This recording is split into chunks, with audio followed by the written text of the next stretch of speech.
Hey there and welcome. If you're new here, my name is Leah. Today you're going to be watching me make a candle from a candle kit.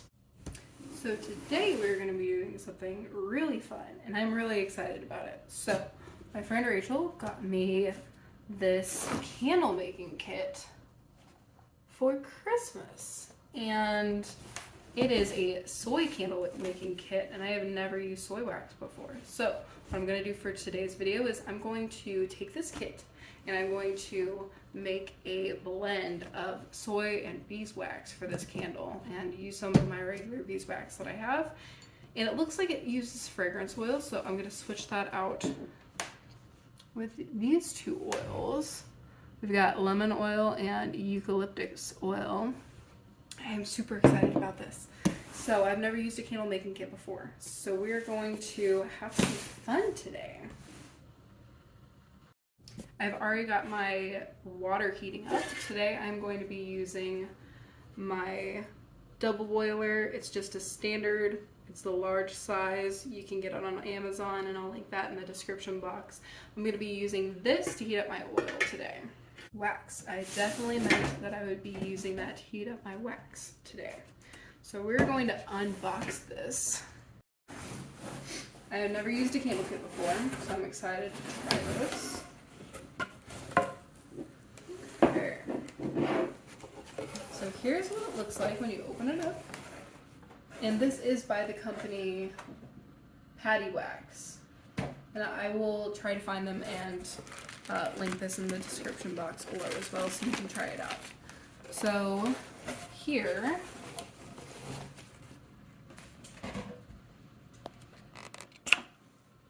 it looks like this is to hold the wick. And there's the wick that I'll be using for this one. Here is the wax. This is soy wax. And this is definitely more than enough to make one candle, so I'll be saving some of it and maybe doing some other candles with a beeswax and soy blend in the future to test that out and see how that works. This is the last thing, I'm not really sure. Oh, dude. This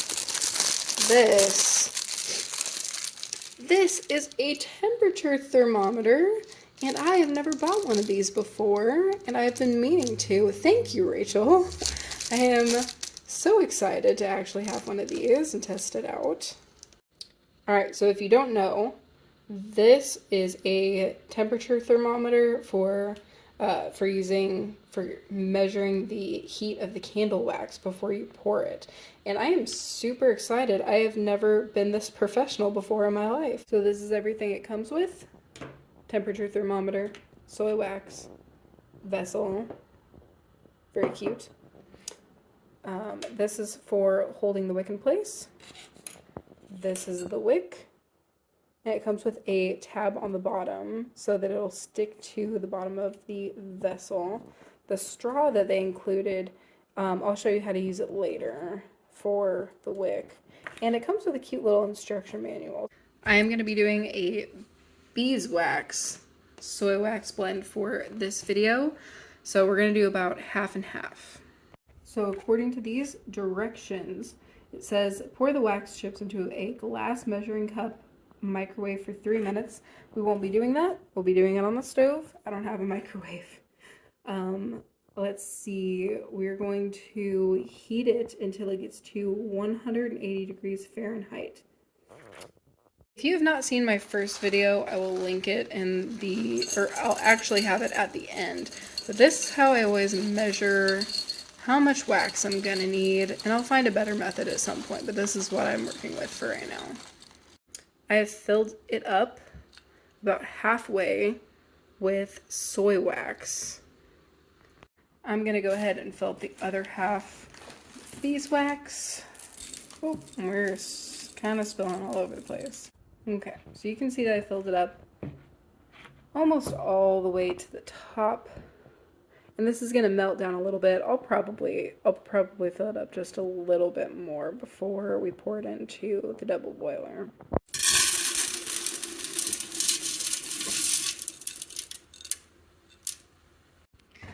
Alright, so I'm just going to say it from looking at this, but it seems, and I could be totally wrong, this seems like kind of thin glass to use for a candle. Like it seems thick at the bottom, but like the top part, I don't know that the top part seems like thick enough for a candle to go in, which makes me a little bit nervous. But, we're gonna try it anyways. All right, so it's just gonna sit here and melt, and whenever it all gets more melty, we're going to go ahead and use the thermometer.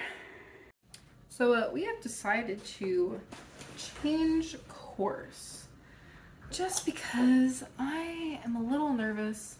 I'm a little bit nervous to use this. Do you see how thin that is? Like the top of it? I know that this came in a candle making kit and I should maybe trust this, but it just feels so thin. And like compared to this one, which is obviously thicker glass. So I think we're gonna change, we're gonna do this instead. So I have these little votive size candle jars that I've been meaning to test out.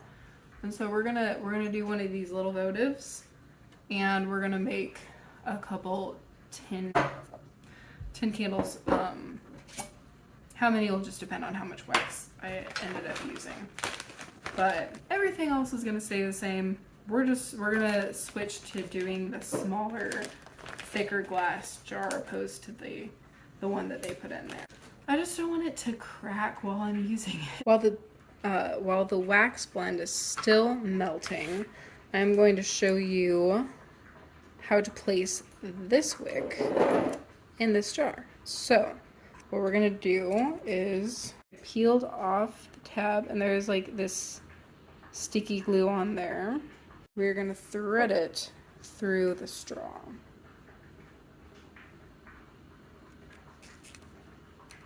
Just like, just like that, and it should sit right inside there. Then, all right, we're gonna place it where you want it in the glass, and then just push down until it sticks. It's not completely center, but that's okay. And then we're gonna put this on top of there. And that sits nicely on top of the jar. All right, we're testing to see how hot the beeswax is right now. And it looks like it's at about 100, it's still going. 164 so far. Okay, looks like it's 173.1. This temperature, I am gonna go ahead and start adding my oils. Alright, it says in the instructions to wait till the oil gets down to 144 degrees or 142 degrees before pouring it. So now that it's all melted and we have our combo is melted and the oils are added, so now we're just gonna wait till it gets down to a little bit cooler temperature and pour it in the vessels. Here's what we have for pouring. We have, this one is from the kit, all except for the glass, obviously.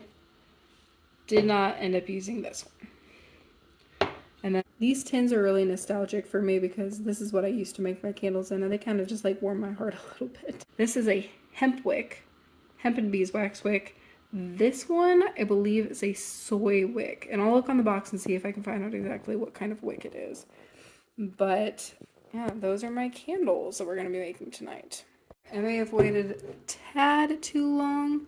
This wax is at about 137 degrees, so it's not exactly the temperature they said to pour it at. It's a little bit cooler, but hopefully that'll just mean that they set up even better. A bit more. And then we're gonna pour this one. And as you can see, letting the wax get too cold means that there is a lot left in this container. I think I typically pour a little bit hotter than that because that is a lot left, and I'll probably go heat that up and pour it into one of these. So one thing I notice is this container is cooling super duper fast, and it is not that cold in here.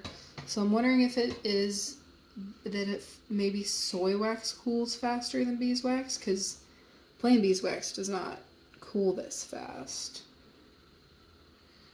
It's kind of doing it on the other one as well. This one is also a glass jar though, so that might have something to do with it too. This is about 30 minutes later. As you can see, this one kind of sunk just a little bit. It's something that happens with glass jars every once in a while.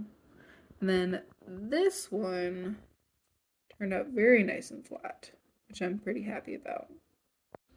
Honestly, I've never had much trouble with tins getting them to have flat tops. But with container candles, like taller, skinnier container candles, sometimes this slight sinkhole thing does happen, and I actually have a full blog post about sinkholes and what causes them, and I'll go ahead and link that in the description box. There are a couple ways that you can fix it. One of them is just using a heat gun, which I have not tried yet before. I might try using a hairdryer on this one to kind of melt the top a little bit before I cut the wick. Alright, that is going to be all for today's video. I will make a blog post to go along with this video and have the final products on there. I mean, it looks really cute. I like these containers, and I like the color that it turned out. It's definitely lighter. I use white beeswax anyway, which is much lighter than the yellow beeswax, but this one turned out like a nice white creamy color, and I'm sure it's gonna burn perfectly, but who knows? Maybe I'll do some more soy beeswax blends in the future. Alright, well, I'm tired and I'm gonna start cleaning up for the night, so you guys have a great rest of your day. If you like this video, want more candle experiment videos like this for me, go ahead and hit the like button, and also subscribe to keep seeing videos from me in the future. Bye guys.